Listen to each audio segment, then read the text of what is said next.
Assalamualaikum warahmatullahi wabarakatuh. Alhamdulillah, bagaimana kabarnya hari ini? Semoga kita selalu diberikan kesehatan oleh Allah Subhanahu wa taala dan keberkahan pada hari ini agar kita dapat melakukan aktivitas kita sebagaimana mestinya. Baiklah, alhamdulillah bertemu lagi dengan saya. Pada kesempatan hari ini kita akan melanjutkan pembelajaran bahasa Indonesia. Sebelumnya, marilah kita buka pelajaran ini dengan sama-sama membaca doa, mengucapkan Bismillahirrahmanirrahim. Baik, kita akan melanjutkan pelajaran bahasa Indonesia pada hari ini bersama saya Muhammad Yusuf Arif. Dan insya Allah ini adalah merupakan pelajaran lanjutan atau bagian kedua dari pelajaran sebelumnya. Sebagaimana biasa, sebelum kita melanjutkan pembelajaran, saya memiliki sebuah motivasi yang ini menjadi pegangan buat saya. Saya harap juga ini bisa menjadi inspirasi untuk siswa-siswa atau para santri sekalian. Motivasi ini saya ambil dari sebuah syair yang ditulis oleh Imam Syafi'i yang bunyinya adalah faman lam yadhuk murrata 'allani sa'atan tajarra'a dhullal jahli tula hayatihi. Barang siapa yang tidak sanggup menahan susahnya belajar sesaat, maka ia akan merasakan pahitnya kebodohan sepanjang hidupnya. Masya Allah, semoga bisa menjadi inspirasi dan juga menjadi penguat semangat kita dalam belajar.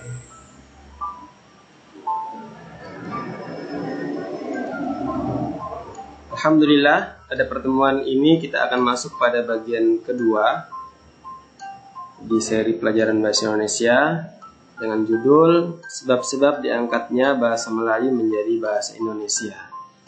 Nah, untuk materi sebelumnya bisa dilihat pada video bagian 1 untuk mengevaluasi pelajaran sebelumnya. Baiklah, kita lanjutkan. Ada 4 faktor diangkatnya bahasa Melayu menjadi bahasa Indonesia. Nah, saya harap ini bisa dicatat poin-poin pentingnya agar nanti ketika ada ujian memudahkan kita untuk mengevaluasi pelajaran dan mudah dalam menjawab pertanyaan-pertanyaan di ujian. Baiklah, yang pertama, karena bahasa Melayu sudah menjadi lingua franca di Indonesia, atau dulu masih Nusantara namanya. Jadi, sebagaimana yang sudah kita bahas pada pertemuan sebelumnya, lingua franca ini adalah sebuah istilah, yaitu bahasa perhubungan atau bahasa perdagangan. Ya, kenapa disebut lingua franca? Karena pada saat itu, atau zaman dahulu, bahasa Melayu ini telah banyak digunakan oleh masyarakat di Nusantara ini, terutama di transaksi perdagangan.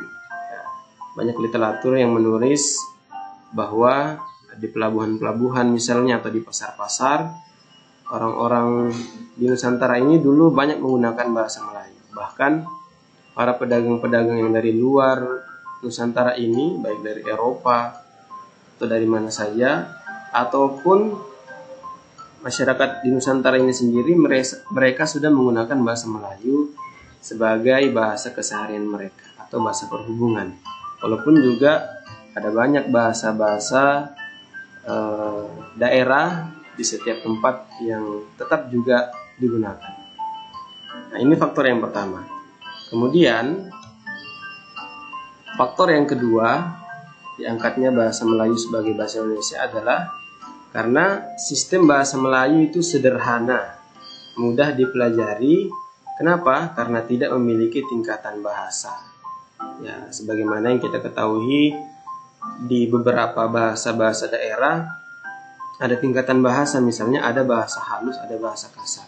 Ada bahasa dari anak kecil ketika berbicara kepada orang tua, begitu juga sebaliknya. Atau ada bahasa yang digunakan antara sesama atau sebaya, atau ada bahasa yang digunakan kepada orang yang lebih tinggi kedudukannya di strata sosial masyarakat. Nah, sehingga ini akan menyulitkan. Tetapi untuk bahasa Melayu ini dia tidak punya tingkatan bahasa seperti itu. Berikutnya, poin yang ketiga, mengapa bahasa Melayu dipilih sebagai bahasa Indonesia? Karena suku Jawa, Sunda, dan suku-suku yang lainnya telah menerima bahasa Melayu sebagai bahasa nasional. Artinya mereka sepakat ya, untuk bahasa Melayu ini dijadikan sebagai bahasa persatuan atau bahasa nasional. Ya, salah satu dari beberapa banyak alasan adalah karena jika salah satu suku-suku ini dipilih menjadi bahasa nasional, maka nanti dapat menimbulkan kecemburuan sosial bagi suku-suku lain yang mereka tidak digunakan bahasanya sebagai bahasa nasional. Nah, seperti itu. Nah, kemudian poin yang keempat adalah bahasa Melayu memiliki kesanggupan untuk digunakan sebagai bahasa budaya dalam arti yang lebih luas. Artinya bahasa Melayu ini adalah merupakan bahasa kebudayaan di Nusantara kita yang telah berkembang berabad-abad lamanya dan bisa masuk ke dalam semua kebudayaan. Artinya setiap orang mampu menggunakan bahasa ini, sekaligus juga mudah untuk memahaminya. Nah, inilah 4 faktor kenapa bahasa Melayu dipilih sebagai bahasa Indonesia. Berikutnya, penamaan bahasa. Ya, jadi nama bahasa Indonesia itu sendiri yang sebelumnya bahasa Melayu, karena dulu kan di negara kita ini belum ada istilah Indonesia. Jadi negara kita dulu ini diistilahkan dengan nama Nusantara. Ya, kemudian bahasa yang kita gunakan nanti kemudian disebut bahasa Indonesia. Sejak kapan itu? Sejak dicanangkannya Sumpah Pemuda. Ya, sebagaimana yang telah disampaikan pada pelajaran sebelumnya, bahwa Sumpah Pemuda ini tanggal 28 Oktober 1928. Nah, ini bisa dihafal. Insya Allah mudah.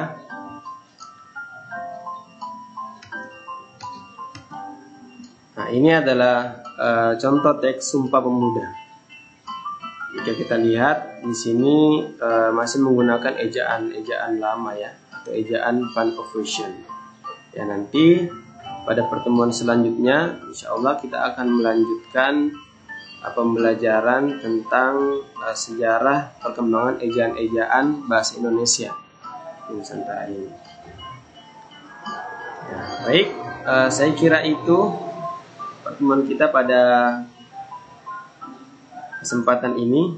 Semoga bisa bermanfaat dan silakan dicatat bagian-bagian yang penting. Semoga bisa jadi pelajaran bagi kita semua. Terima kasih atas segala perhatian. Mohon maaf apabila ada yang tidak berkenan.